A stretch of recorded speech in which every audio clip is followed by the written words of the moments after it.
Selamat datang di penyelaman mendalam kita kali ini. Kita akan coba bongkar ya sistem kultivasi kolonial atau yang sering kita kenal tanam paksa, khususnya di Banten. Periodenya itu antara 1830-an sampai 1860-an. Betul. Sumber kita ini menarik dari jurnal sejarah Belanda tahun 1872 yang Anda bagikan. Nah, misi kita kali ini coba gali inti sistem ini, kerjanya gimana, terus dampaknya ke penduduk Banten tuh kayak apa sih berdasarkan catatan waktu itu? Tentu. Dan yang bakal kita lihat ini, ada ironi besar di baliknya. Gimana sistem yang tujuannya jelas ya, cari untung sebesar-besarnya, ternyata malah seringkali gagal. Gagal ya? Iya, gagal. Gagal buat pemerintah kolonialnya sendiri, tapi yang lebih tragis ya, gagal juga buat masyarakat Banten yang Anda pelajari ini. Konsekuensinya berat buat mereka. Oke, mari kita bedah dari desain sistemnya dulu deh. Tujuannya kan tadi disebut memaksa produksi komoditas ekspor ya, kayak tebu, kopi, nila gitu buat pasar Eropa. Betul sekali.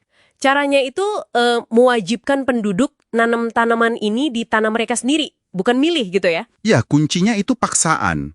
Jadi bukan pilihan petani. Struktur kuasanya itu sangat hierarkis, dari atas ke bawah. Di puncak ada pejabat kolonial, residen, direktur kultivasi, mereka yang bikin aturan. Oke. Nah, di lapangan yang menjalankan ini elit lokal. Patih, Demang, kepala desa, mereka ini jadi kayak, perpanjangan tangan gitu.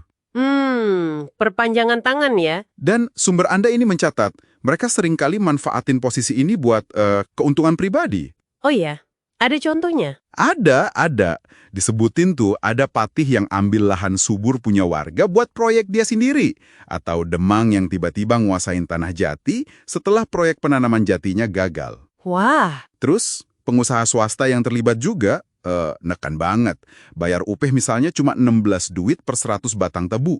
Itu kan jauh banget di bawah standar wajar waktu itu. Jadi intinya semua resiko itu ya jatuhnya ke petani. Ini soal elit lokal tadi menarik. Sumbernya ngasih petunjuk nggak sih kenapa mereka mau gitu menjalankan sistem yang jelas-jelas neken rakyatnya? Apa karena ada tekanan juga dari atas? Atau cuma cari untung aja? Sumbernya memang lebih fokus ke dampak ya, tapi tersirat gitu. Kelihatan kalau struktur itu sendiri yang menciptakan insentif buat mereka. Jadi mereka itu kan kejepit. Kejepit gimana? Ya, di satu sisi ada tekanan dari residen buat penuhi target setoran. Di sisi lain ada kesempatan buat, yaitu tadi, memperkaya diri. Jadi kayak kombinasi gitu, antara paksaan dari atas dan hitung-hitungan untung pribadi. Sistem ini seolah ngasih izin buat mereka neken ke bawah, asal target ke atas tercapai. Ini bagian dari cacat desain sistemnya sih. Oke. Dari desain yang eksploitatif ini, kita geser ke dampaknya ya.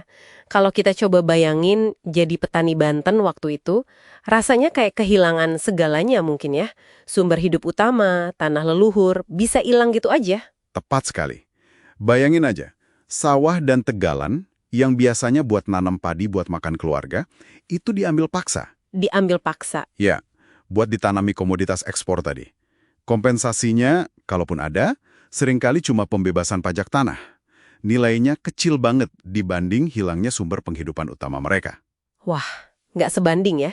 Jauh! Sumber Anda bahkan nyebut detail yang menyakitkan ya. Batas-batas tanah tradisional yang disebut galeng itu dihapus. Dihapus, kenapa? Ya, biar lahannya jadi luas buat penanaman skala besar. Tapi akibatnya, ini bukan cuma soal fisik batas tanah hilang.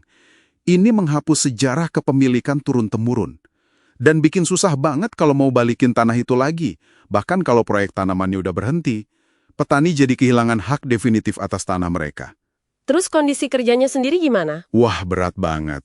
Ini bisa dibilang kerja paksa terselubung lah. Upahnya seringkali sangat minim, atau bahkan nggak dibayar sama sekali. Nggak dibayar? Iya. Ada catatan spesifik di sumber Anda soal janji pembayaran buat nanam kayu manis. Tapi nggak pernah ditepati janjinya. Bayangin aja, petani yang tadinya merdeka, ngolah tanah sendiri, sekarang dipaksa jadi buruh upahan di tanahnya sendiri. Seringkali tanpa upah. Ya ampun. Lebih jauh lagi, sistem ini secara aktif ngerusak ekonomi lokal yang udah ada sebelumnya. Misalnya, Dulu ada budidaya tebu swadaya oleh penduduk, yang katanya sih cukup untung buat mereka sebelum tanam paksa ini. Malah dimatikan sama sistem baru ini. Jadi sistem yang lama diganti paksa gitu ya? Konsekuensi jangka panjangnya pasti ngeri ya? Iya, sumber Anda ini ngasih gambaran suram banget. Kemiskinan struktural yang parah. Pendapatan per kapita Banten itu tercatat paling rendah di Jawa waktu itu. Paling rendah ya? Betul. Terus terjadi dislokasi sosial besar-besaran. Banyak desa ditinggalin penduduknya karena udah nggak tahan atau cari penghidupan lain. Terus ada lagi kerusakan lingkungan. Lingkungan juga kena? Iya, kebun-kebun buah yang produktif itu ditebangin abis cuma buat jadi kayu bakar pabrik gula punya pemerintah kolonial. Ekosistem lokal benar-benar dikorbanin gitu aja. Setelah dengar dampak separah itu buat penduduk, kita mungkin mikir, wah, paling nggak pihak kolonial untung besar dong dari penderitaan ini. Tapi sumber Anda malah nunjukin ironi yang luar biasa ya? Persis. Nah, disinilah letak kegagalan fundamental sistem ini. Bahkan kalau dilihat dari kacamata kolonial sendiri, hampir semua komoditas utama yang dipaksain di Banten, itu tadi tebu, nila, tembakau, kopi, teh, lada, bahkan jati, itu mengalami kegagalan. Gagal gimana maksudnya? Ya entah produksinya anjlok, kualitasnya jelek jadi nggak laku di pasar Eropa, atau biaya operasionalnya bengkak, lebih besar dari pendapatannya. Kok bisa gagal gitu? Padahal kan udah dipaksa. Penyebabnya kompleks sih, dan saling terkait. Pertama, ya desain eksploitatif itu sendiri, itu kan mematikan motivasi petani. Buat apa kerja keras kalau hasilnya dirampas? Iya juga ya. Terus, seringkali kondisi tanah dan iklimnya nggak cocok, tapi diabaikan aja sama perencanaan dari atas. Ada manajemen yang buruk, korupsi pejabat dan elit lokal tadi. Terus, ada juga resistensi pasif dari penduduk. Mungkin kerja setengah hati gitu kan? Masuk akal. Ditambah lagi intervensi pemerintah yang seringkali keliru, diperparah lagi sama jatuhnya harga komoditas di pasar dunia. Jadi, sistem ini kayak makan dirinya sendiri, cacat dari dasarnya. Jadi, kesimpulannya apa nih dari penyelaman kita? Sumber Anda ini nunjukin sebuah sistem kolonial yang dirancang murni buat ngeruk untung, tapi dalam praktiknya, khususnya di Banten, malah terbukti nggak efisien sama sekali ya, dan justru bawa bencana kemanusiaan. Betul, sistem ini ancurin kehidupan, komunitas, lingkungan, seringkali tanpa mencapai target ekonominya sendiri. Bener-bener kayak mesin eksploitasi yang rusak parah. Iya. Ini pelajaran sejarah yang penting banget menurut saya. Mengabaikan hak asasi, kesejahteraan, kondisi ekologi lokal, bahkan motivasi manusia itu sendiri demi ngejar profit jangka pendek, itu strategi yang rapuh. Seringkali malah kontraproduktif bahkan buat si pengejar profit itu sendiri. Nah, sebagai penutup nih, ada satu pemikiran buat Anda renungkan lebih lanjut. Sumber Anda kan nyinggung ya, ada sistem lokal prakolonial kayak budidaya tebu swasta tadi, yang justru jalan baik dan nguntungin penduduk.